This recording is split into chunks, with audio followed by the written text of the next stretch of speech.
(18세기) 중반 남미의 오지 이거스 폭포 절벽에 위치한 그곳의 원주민 과라니족이 살고 있는 한 마을. 가브리엘 신부를 비롯한 예수의 사제들은 죽음을 무릅쓰고 이 미지의 세계로 선교활동을 오게 되는데요. 우여곡절 끝에 그들은 끝내 과라니족에게 하나님을 전하고 그들을 교감시키는 데 성공하지만 아름다운 낙원에서의 평화도 잠시 그들의 마을이 스페인에서 포르투갈의 영토로 편입됨에 따라 식민지 지배자 측에 손을 들어준 교황의 득사는 그들에게 떠날 것을 요구하게 되는데요.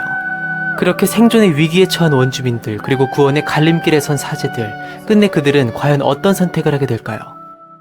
제59회 아카데미 촬영작 수상작으로서 진리를 따라 세상을 밝힌 선교사들의 기적같은 실화를 다룬 영화 1986년작 미션입니다.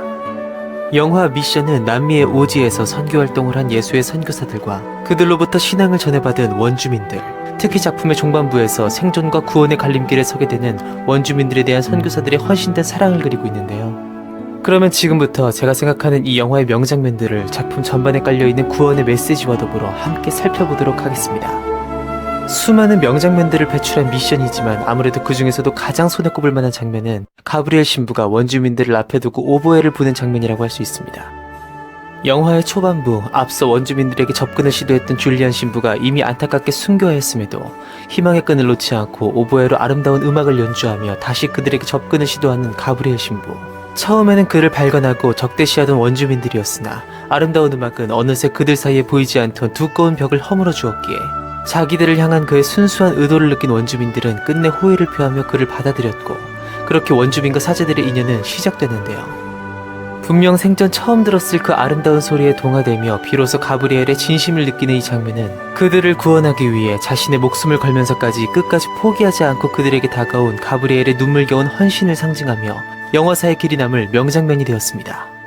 여담으로 미션의 음악을 담당한 영화 음악의 거장 엔니오 모리꼬네가 작곡한 가브리엘의 오보에라는 이 곡에 훗날 작사가 키아라 페레라우가 가사를 붙여 탄생한 것이 바로 넬라 판타지아이며, 혹 신의 음성을 듣고 만든 것이 아닐까 생각이 들 정도로 눈물겨운 감동을 자아내는 이 곡은 영국의 파페라 가수 세라 브라이트먼이 부른 넬라 판타지아에서 극중의 추기경이 훗날 사제들이 일군 아름다운 광경을 회상하며 독백하는 듯한 내용의 짧은 가사 속에 영화 미션의 주제와 전체 내용을 함축시킴으로써 불후의 명작인 영화 못지않게 불후의 명곡으로 남게 되었습니다.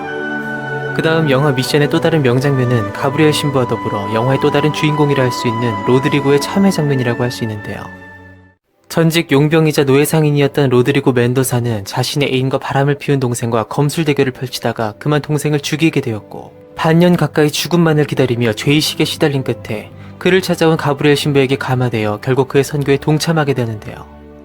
이전에 과란이족을 사냥하며 노예로 팔았던 전력이 있던 그는 자신의 죄를 참회한다는 의미에서 자신이 사용하던 모든 갑주와 무기고 그리고 검을 그물로 묶어서 덩어리를 만들고 그것을 둘러매고는 가브리엘 신부를 따라 과란이족을 찾아가게 됩니다. 그렇게 로드리고를 알아본 과란이족은 처음에는 흥분하여 그의 목에 칼을 들이대지만 이미 사제들을 통해 하나님의 사랑을 알게 된 그들은 오히려 그의 목에 들이대던 칼로 그를 조여매는 밧줄을 끊어주며 끝내 그를 용서하게 되고 그렇게 로드리고 또한 밧줄이 끊어지고 그가 메고 있던 그물망에 쌓인 갑주와 무기구가 강물에 버려지면서 비로소 용서받게 됩니다. 그렇게 자신이 죄를 범했던 이들로부터 그리스도의 사랑으로 용서받았음을 느낀 로드리고는 기쁨과 참회의 눈물을 흘리고 가브리엘 신부는 그런 로드리고를 안아주고 원주민들 역시 그들과 함께 기뻐하게 되는데요. 가브리엘로부터 하나님을 알게 되며 구원받은 원주민들은 그들 또한 로드리고를 용서함으로써 자신들 역시 또 다른 영혼을 구원하게 되는 이 장면은 다시 흘러나오는 가브리엘의 오보에와 더불어 다시 한번 영화의 주된 메시지인 구원의 의미를 우리에게 전달해주는 명장면이라 할 수 있습니다.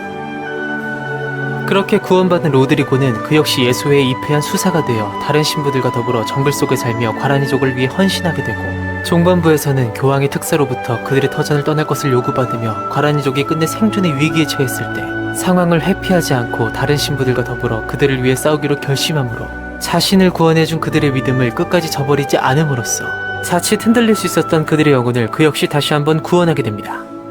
무엇보다 이 영화는 원주민들을 지키기 위해 무력으로 맞서야 한다는 로드리고와 끝까지 비폭력의 원칙을 지키려는 가브리엘의 상반된 모습을 통해 방식은 다르지만 자신들이 구원한 원주민들을 끝까지 저버리지 않고 숭고한 죽음을 선택한다는 의미에서 그들이 동일함을 보여주며 영화의 도입부 그들의 숭고한 죽음을 목격한 추기경의 회고처럼 죽은 자의 정신은 산 자의 가슴에 남는다는 중요한 메시지를 전해주며 그런 그들의 모습을 보고 250년 후의 현재를 살아가는 우리들 역시 그들처럼 구원의 갈림길에 서 있게 합니다.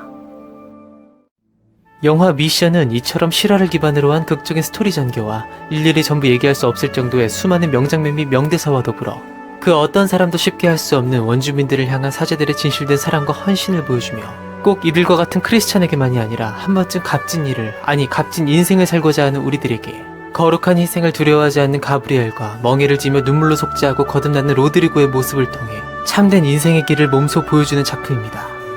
그렇기에 작품의 제목처럼 하늘의 미션을 받고 진정한 인류애와 사랑의 실천이 무엇인가를 보여주는 새 주인공들의 눈물겨운 헌신을 보며 자신의 인생 역시 잔잔한 변화를 주고 싶으신 분들이라면 이 작품을 추천합니다. 가장 힘없는 이들에 대한 사랑의 무한함을 보여준 감동적인 실화, 영화 미션이었습니다.